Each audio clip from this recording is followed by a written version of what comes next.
fill this up.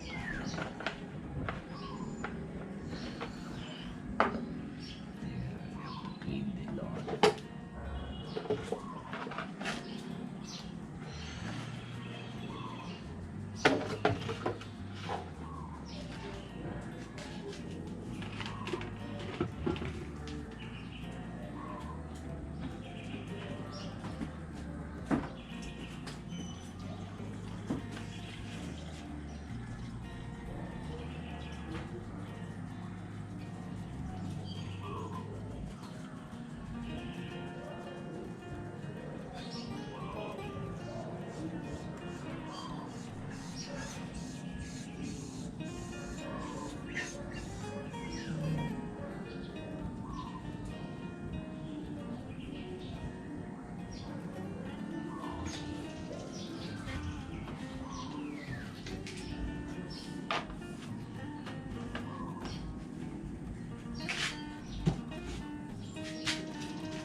Without labor.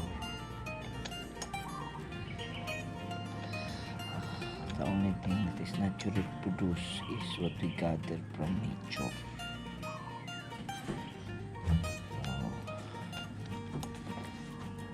To make products, recreation, man, labors.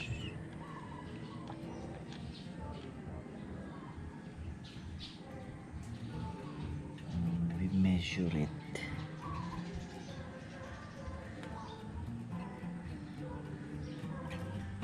Or we try to approximate the amount of labor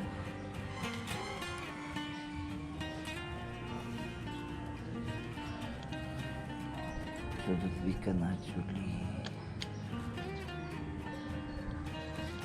exchange goods or products fairly, justly. A kilo of pork, for example,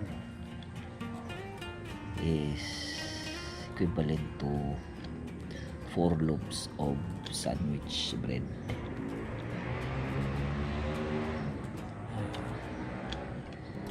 Our present economy. So that's 180 or 160 pesos a kilo of pork in the market, and equal to 4 loaves of sliced bread in the bakery.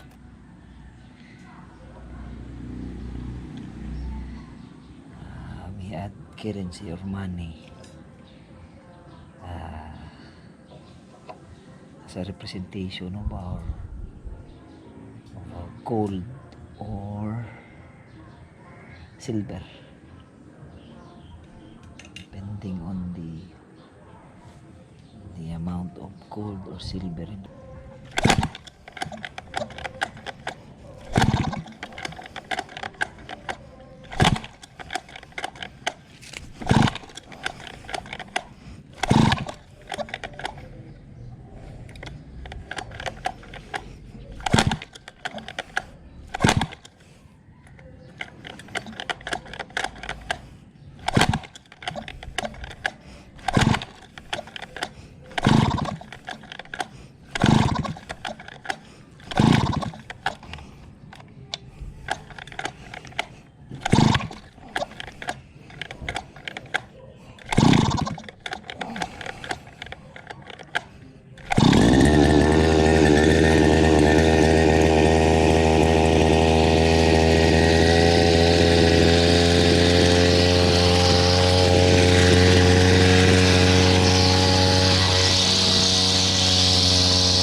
I've said, we gather our resources from nature, and through recreation, we actually produce goods.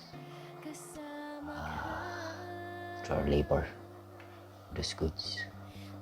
Wherein, we also, as a surplus, we use as an exchange for other goods.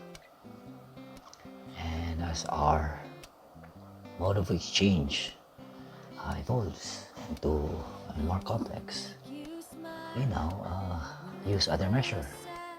Like for example, metals, copper, tin, use coins.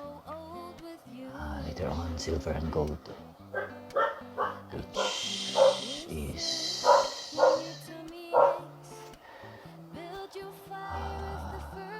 turned out to be a good measure for labor, as we mine, and depending on the scarcity of gold and silver in the mine, the price varies. However, as our process of recreation becomes more efficient by using machines, we gather more and then we produce more, slowly exhausting nature. For example, the Philippines, we are a tropical forest. There are 10 biomes around the world, and these biomes produce different kinds of goods.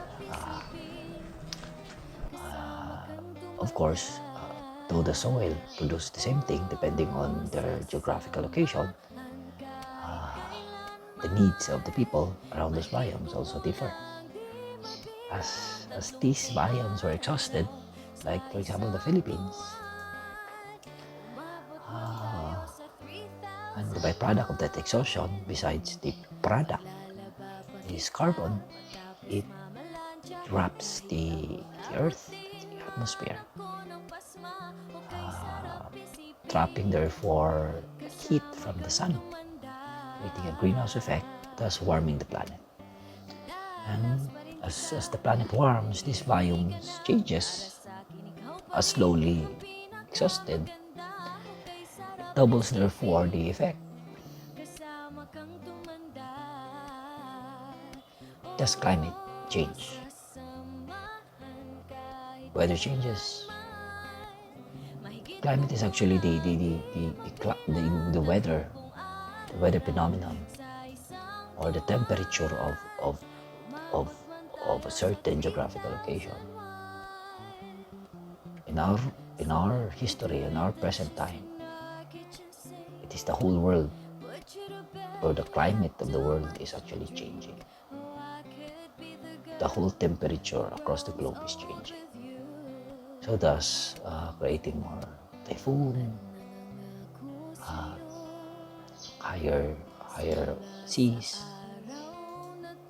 rising ocean, flooding, mostly flooding, and worse is the melting ice, which further speed up the process of again, changing climate, unpredictable.